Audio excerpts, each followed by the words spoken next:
On a cold morning in January 2025, attorneys representing WikiHow filed a federal lawsuit in San Francisco that sent shockwaves through Silicon Valley. The target, OpenAI, the company behind ChatGPT. The claim, copyright infringement on a massive scale. WikiHow, the popular how-to website visited by millions seeking guidance on everything from cooking pasta to changing attire, alleged that OpenAI had systematically scraped and copied more than 11,000 of its articles to train the artificial intelligence models powering ChatGPT. This wasn't just another tech dispute. It was a direct challenge to the entire foundation of how modern AI is built. To understand what's at stake, you need to understand WikiHow. Founded in 2005, WikiHow built its empire on user-generated how-to guides, each one meticulously illustrated and carefully formatted. Over 2 decades, the platform accumulated hundreds of thousands of articles covering virtually every imaginable task. Behind each article stood writers, editors, illustrators, and fact-checkers who invested time and creativity. WikiHow didn't just host information, it created copyrighted content. And according to the lawsuit, OpenAI helped itself to that content without asking permission, without paying licensing fees, and without giving credit. The numbers in the complaint are staggering. WikiHow claims OpenAI infringed more than 1,200 registered copyrights.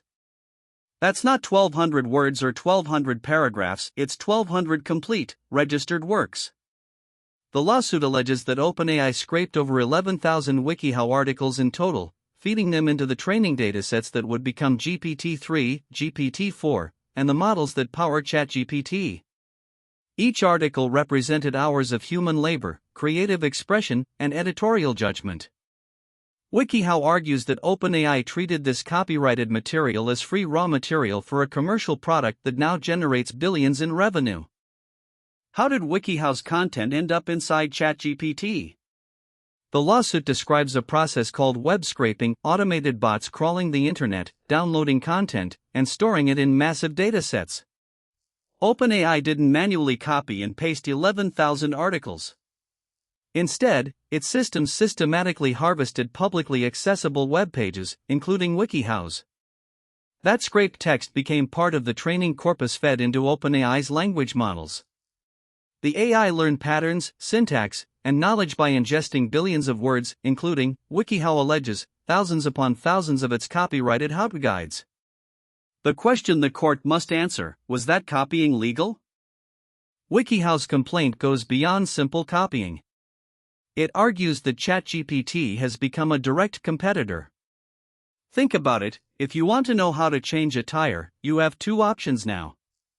You could visit WikiHow's website, view its article, and see its ads generating revenue for WikiHow. Or you could ask ChatGPT, which might generate a step-by-step guide remarkably similar to WikiHow's original content, without you ever visiting WikiHow's site. No ad views. No attribution. No compensation. WikiHow alleges that OpenAI didn't just steal its content, it used that content to build a product that now competes for the same audience. OpenAI isn't sitting quietly. The company has signaled it will mount a vigorous defense centered on a legal doctrine called fair use. Fair use allows limited use of copyrighted material without permission for purposes like commentary, criticism, research, and, critically, transformative use. OpenAI argues that training an AI model is transformative. They're not republishing WikiHow articles verbatim, they're using them as data to teach a machine to understand language. According to this defense, scraping publicly available content for machine learning is no different than a student reading textbooks to learn. The content is transformed into mathematical weights in a neural network, not copied and redistributed. Fair use isn't a blank check. Courts evaluate it using a 4-factor test established in copyright law. First, the purpose and character of the use, is it commercial or educational, transformative or merely reproductive? Second, the nature of the copyrighted work, is it factual or creative? Third, the amount and substantiality of the portion used, did you take a little or a lot? Fourth, the effect on the market, does your use harm the original's value or compete with it? WikiHow's lawsuit attacks every factor. They argued ChatGPT is commercial, it copied substantial amounts, and it directly harms WikiHow's market by offering competing how-to guidance. OpenAI counters that training is transformative and expands knowledge. WikiHow isn't just asking for an apology.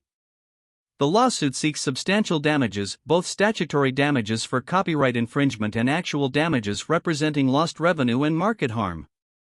Statutory damages for willful copyright infringement can reach up to $150,000 per work. With more than 1,200 registered copyrights at stake, the potential liability could theoretically climb into the hundreds of millions. WikiHow also wants injunctive relief, court orders that could restrict how OpenAI uses copyrighted content in future training. If WikiHow prevails, OpenAI might be forced to compensate creators and potentially even alter how ChatGPT operates. WikiHow versus OpenAI isn't happening in isolation. Across the country, content creators are filing similar lawsuits against AI companies. The New York Times sued OpenAI and Microsoft. Authors including John Grisham and George R.R. Martin have filed class actions. Artists have sued image generation AI companies like Stability AI and Midjourney. But the WikiHow case is unique because it focuses squarely on how to content functional, instructional material that sits in a legal gray zone between pure fact and creative expression. How courts rule here could set precedents affecting every AI company that trains models on web-scraped data. It's not just about WikiHow. It's about the entire ecosystem. OpenAI has never fully disclosed the contents of its training datasets. We know GPT-3 and GPT-4 were trained on hundreds of billions of words scraped from the internet, web pages, books, articles, forums. WikiHow's lawsuit pulls back the curtain on one piece of that puzzle. The complaint alleges that Common Crawl, a publicly available web scrape used by many AI researchers, contains substantial WikiHow content, and that OpenAI used Common Crawl data in its training. If WikiHow is correct, it means ChatGPT's ability to generate how-to instructions, one of its most popular use cases, may have been directly learned from WikiHow's copyrighted articles. The AI's knowledge isn't magic, it's copied human work. WikiHow's core argument centers on substitution. When someone asks ChatGPT how to perform a task, the AI generates an answer that might closely mirror a WikiHow article, same steps, same structure, sometimes even similar phrasing. The user gets their answer instantly without visiting WikiHow, meaning WikiHow loses traffic, ad revenue, and brand visibility. OpenAI benefits by offering useful responses that keep users engaged. WikiHow argues this is classic market substitution. OpenAI's product replaces WikiHow's, using WikiHow's own content as the foundation. OpenAI counters that ChatGPT synthesizes information from countless sources and doesn't simply regurgitate WikiHow. The court will have to decide who's right. Why does this lawsuit matter so much?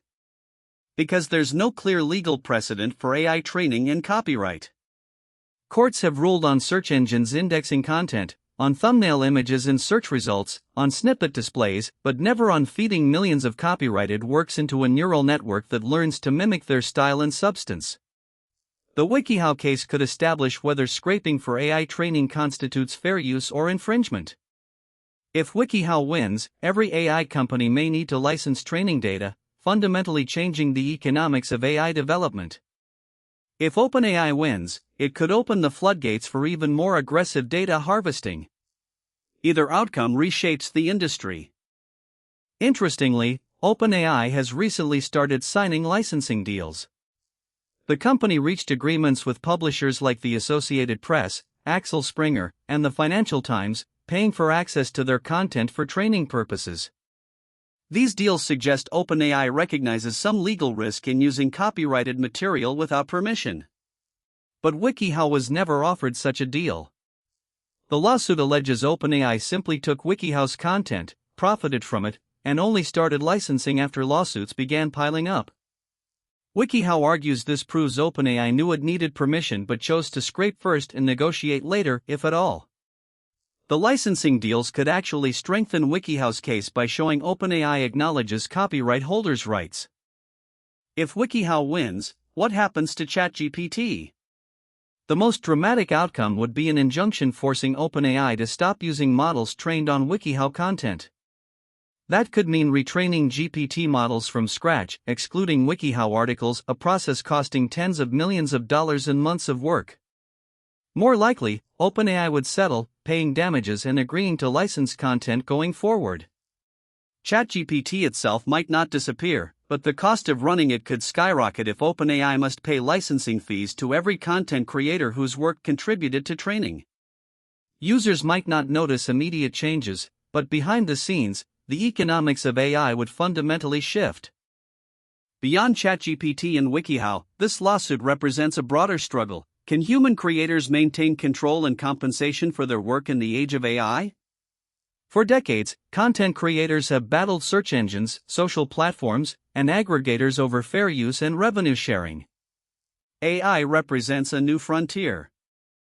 Unlike Google, which shows snippets and drives traffic back to the source, ChatGPT synthesizes and serves answers directly, potentially eliminating the need to visit the original creator. If creators can't monetize their work because AI offers free substitutes, the incentive to create diminishes. WikiHow's lawsuit asks a fundamental question: who benefits from human creativity in an AI-powered world? As of now, the WikiHow vs. OpenAI lawsuit is in its early stages. Discovery will reveal internal OpenAI documents showing exactly how training data was collected and used. Depositions will put executives on the record. Legal briefs will refine arguments about fair use and market harm. The case could take years to resolve, potentially reaching appellate courts or even the Supreme Court. But its impact is already being felt. AI companies are rethinking training practices. Content platforms are implementing technological barriers against scraping. Legislators are drafting bills to regulate AI training data. The outcome of WikiHow vs. OpenAI won't just determine who pays whom, it will shape the future of artificial intelligence itself. WikiHow's lawsuit against OpenAI over ChatGPT is more than a legal dispute over 11,000 articles. It's a test case for whether the AI revolution will be built on freely scraped human knowledge or whether creators will have a seat at the table. It asks whether copyright law written for books and music can govern neural networks and machine learning. It questions whether the promise of AI, a tool to expand human capability, can coexist with the rights of those whose creativity fuels it. The answers will define not just ChatGPT's future, but the relationship between human creators and artificial intelligence for generations to come. This lawsuit, filed on that January morning, could change everything.